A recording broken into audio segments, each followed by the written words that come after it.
પણ લક્ષ 84માંથી સીધા મનુષ્યના દેહમાં આવવાનું છે. અને ઉપર બેઠેલા ઇન્દ્રાદિક દેવતાઓ એને પોતાના આત્માના કલ્યાણને અર્થે બરાબર સમજી લેજો. ગુણાદાન સ્વામી બોલ્યા છે, મદ ભયાત વાતો વાયમ સૂર્ય તપતી મદ ભયાત વર્ષતી ઇન્દ્ર દહતી અગ્નિ મૃત્યુ ચરતી મદ ભયાત. અદ્ભુત શ્લોક છે.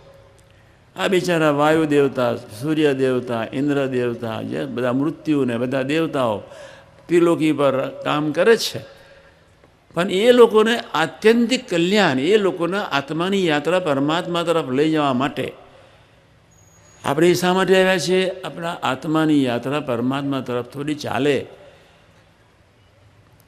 આપણે ભૂલકૂદની યાત્રા કરવી છે જ.